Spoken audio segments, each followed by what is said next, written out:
আমরা যারা মূলত সেফটি লাইন ফলো করে কাজ করতেছি, তো তাদেরকে প্রায় সময় মিটিংয়ে বলা হয়, প্রায় একদম সচরাচর বলা হয় বেশি গরম পড়লে কি করতে হবে।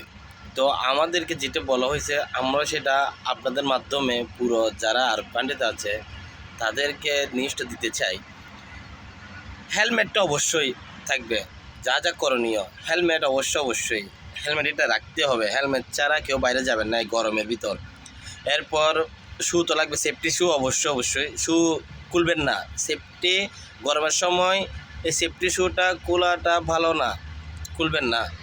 আর বিশেষ করে যেটা যেটা না বললে নয়, চশমা, যে চশমাটা দেয় ওরা বা আপনার কাছে যে চশমাটাকে, এই চশমাটা বেশিরভাগ সময় ইউজ করার চেষ্টা করবেন, কারণ এই আরব কান্ট্রিতে চশমাটা অনেক জরুরি গরমের দিনে, যাতে গরমটা যাতে আপনি না দেখেন। দেখলে হয়তো বা ভয় পেয়ে যাবেন, না হলে কিছু না কিছু একটা আপনার মাথায় ঘুরপাক খাবে। তো যার কারণে এই চশমাটা হচ্ছে অনেক জরুরি। কালো একটা চশমা আমি দেখাই আপনাদেরকে। এই চশমাটা এই যেটা চশমাটা এটা একটি নর্মাল চশমা মনে হচ্ছে সবার থেকে, এটা কিন্তু নর্মাল কোনো চশমা না। এই চশমাটার আড়ালে কিন্তু অনেক কিছু আছে, এটা কিন্তু গরমকে অনুভব করাবে না। আপনি বুঝবেন না যে বাইরে কি গরম পড়তেছে নাকি ঠান্ডা পড়তেছে। তো চশমাটা অনেক জরুরি।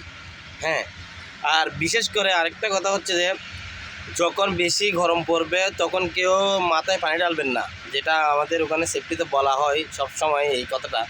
মাথায় পানি ঢালবেন না, মাথায় পানি ঢাললে হয় কি বেশিরভাগ সময় গরমের কারণে মাথা ব্রেন নষ্ট হওয়ার সম্ভাবনা বেশি। যার কারণে অভিজ্ঞ ডাক্তাররা এটা বলছে যে কি মাথায় পানি না ঢেলে পায়ে পানি ঢালুন, পায়ে।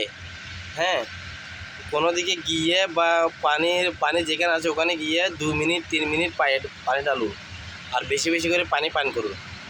ঠিক আছে, আমাদেরকে যেটা বলা হয়েছে বা আমরা শুনেছি সেটা ভিডিওর মাধ্যমে আমরা যারা আরব কান্ট্রিতে আছি, বেশিরভাগ করে সৌদিয়াতেই, আমরা যারা সৌদিয়াতে আছি তাদের কাছে এই নিউজটা পৌঁছে দিলাম আমার মাধ্যমে।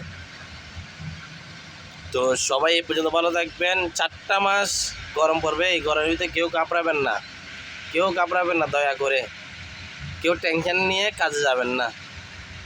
ঠিক আছে, ধন্যবাদ, সবাই ভালো থাকবেন। এই পর্যন্ত আবার নতুন ভিডিওর জন্য অপেক্ষা করুন। ধন্যবাদ সবাইকে।